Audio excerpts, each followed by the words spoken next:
When you make a morally wrong action, there are different ways of feeling because of this action. This may be the feeling of guilt or the feeling of shame. Guilt is something you can experience alone. This is the feeling of you doing something wrong, in the sense that you committed a moral transgression. These feelings are often talked about after the fact, but also it matters when you're thinking about committing this moral transgression. There's something that is worth talking about, also when talking about moral wrongdoing, and it is cost. Cost can be applied onto all practices in a certain action, but mostly cost that comes from one doing wrongly in a certain action. When you make a judgment in a particular circumstance, you try to factor in cost, but this is not always possible because one's emotions take over and you think only during a certain action. These costs can also be viewed as physical, psychological, or social. Social meaning all that is society, such as law, for example. To give a few examples of cost. When two crows fight, they often choose not to fight. Now, why is this? Well, they know if they start a social fight, they might lose an eye or a wing, meaning there's a long-term cost for non-important action. This is also why you see crows and birds threatening you when you threat them. They don't attack you because they know you can swing your arms and kill them and destroy a part of their body. Same goes to why you need to act strong when an animal tries to attack you. By looking strong, you apply that you will cost them something in this certain action.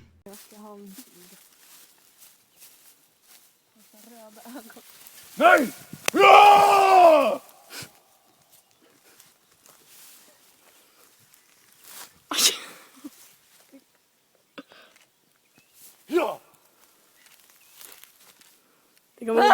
Ja!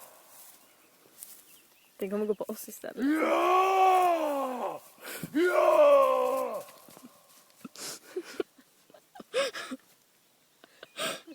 The way the cost can also be viewed is within guilt and shame. When applying the cost of guilt and shame, guilt poses an internal cost, while shame an external cost.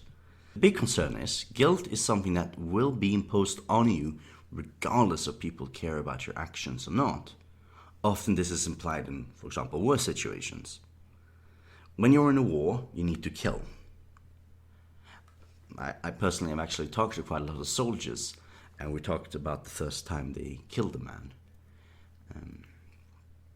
And killing a man in the certain situation that they're in right at the moment is very small cost.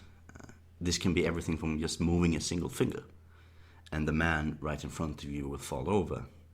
But it has very long-term effects or long-term cost of guilt. You can get PTSD, and this is a memory you will never forget, which is in and of itself a cost. Shame, on the other hand, is a bit different. If no guilt is felt, there's no cost in killing during war, because there's no shame in killing an opponent, an enemy. There's no shame in that. There's actually honor, mostly, in that. But shame needs to be given to you from another person, or at least imagine that the other person can give you that shame. So usually, to make people who feel mostly shame to think differently, you tell them this sentence. What would your mother think if you did it? Or what would your mother think because you did this certain action? What would your mother think if you stole the ice cream from the convenience store? Or something like that, please tells youngsters. It's a good way for shame. And the point with that shame is to make you think that your mother will cry about you, meaning yes, there's guilt involved, but there's shame, mostly because you don't want your mother to see you as less because you did a certain action. You don't want to be viewed as something less. So implying that your mom gives you that cost. So by explaining that type of sentiment with your mother, it's supposed to cost on you when you do a certain action. It will remind you during that time that there is cost to come, that you could be a criminal, that your mother will view you as a criminal, society will view you as a criminal, for example, or that you actually may end up in jail or get hurt very badly, which have long-term cost.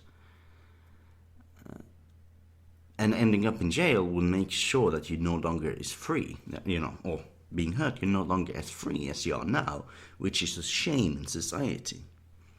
Not to be able to do what you want because of one certain action in the past is shameful. You will find it harder to find a partner, and society won't accept you. So usually what people do in those cases, they turn to God. By turning to God, like many people who do feel shame, the cost is trying to be repaired. You're repairing your shame by going to God. So this is an interesting part about guilt and shame. Religion. Guilt is a big thing in the West because of Christianity and the idea of original sin.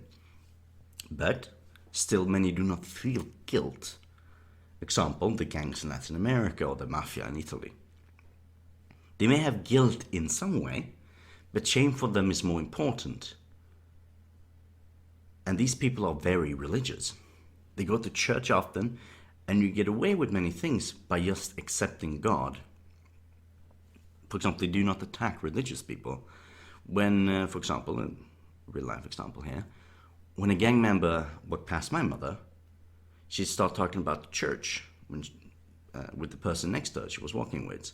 And because they talked about God, they would not approach her, because you do not attack a religious person. So religion in of itself brings a cost upon an action, but it also resolves guilt, even though it's the main source of guilt in society.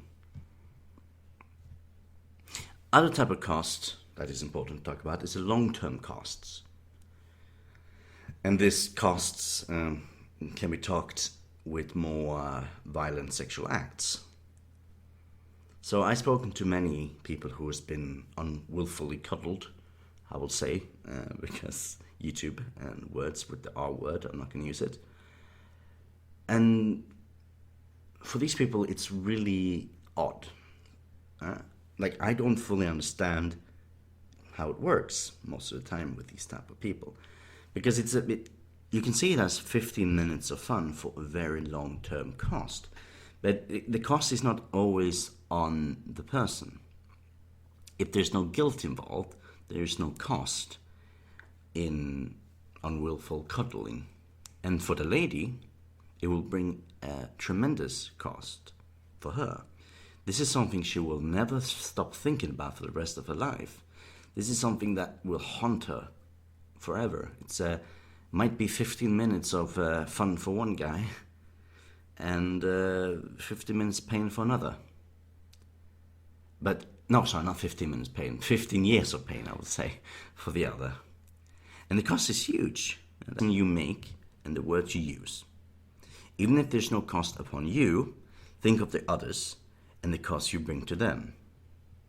One big cost, that might not be actually that extreme, but it's more of an example of things you can think about, is when you're drunk, you usually like to scream, you like to loiter and a few other things, but it brings, like for you, you don't feel anything because you will forget it the day afterwards. The guilt is not there, but you bring a lot of negative externalities with your action.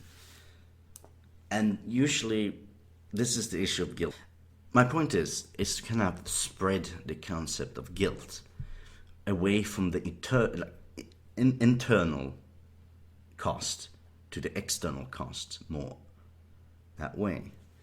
Because we only see guilt in what we can observe, what we know is painful. If you don't know an action has caused pain, there is no guilt. But one needs to think of what my actions can bring for negative externalities always. So for example, you know what guilt is now. It makes you do an action that is wrong, but you feel only bad afterwards. Usually you don't think during the time that I'm doing something wrong because I'm not thinking of what pain it might cause in the future. And this is because usually emotions take over. Shame makes you do an action only if you can get away with it. Otherwise there's no problem.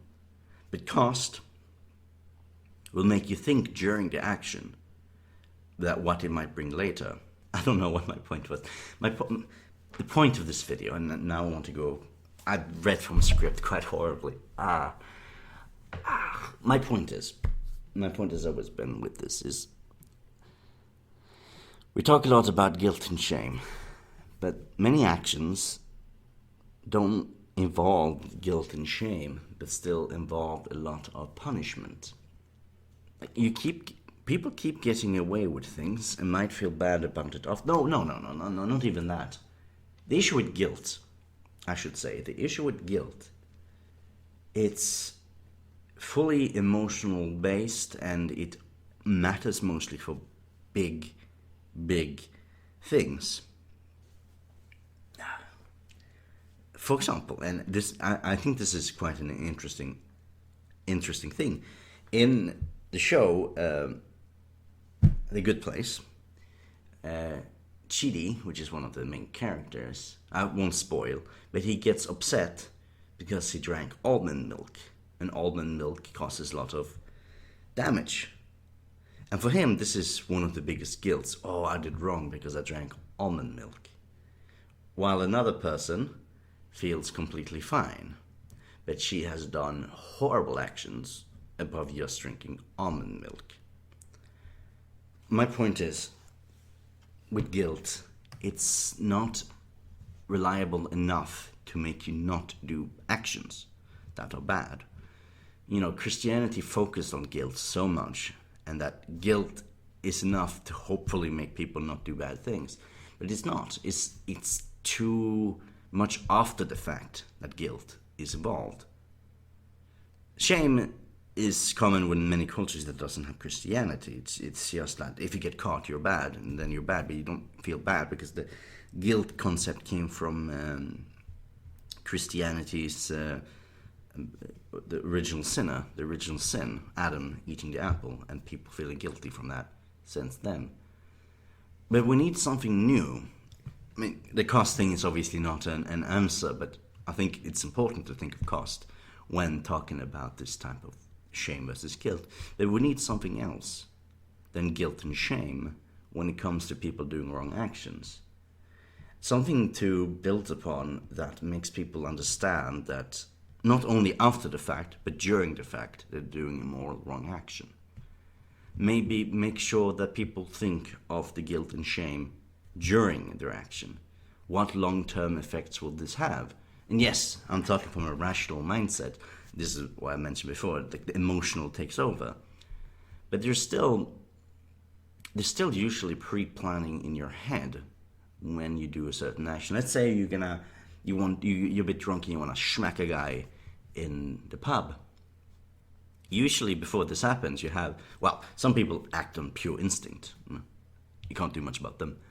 But the people who think about it, they don't think what might cost. They just want to smack. But they think about, like, for 15 minutes, you can think about, I want to punch, I want to punch, I want to punch, I want to punch.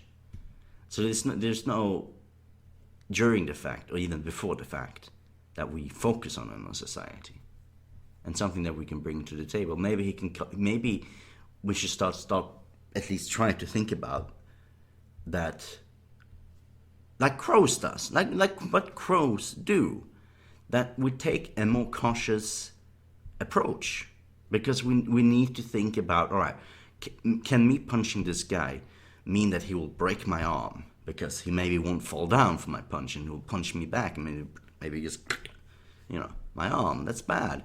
So start thinking in these terms more, that what will it bring for negativity in the future, negative externalities of my action, not only to me directly, but to people around me, but also to the just damage that it will do.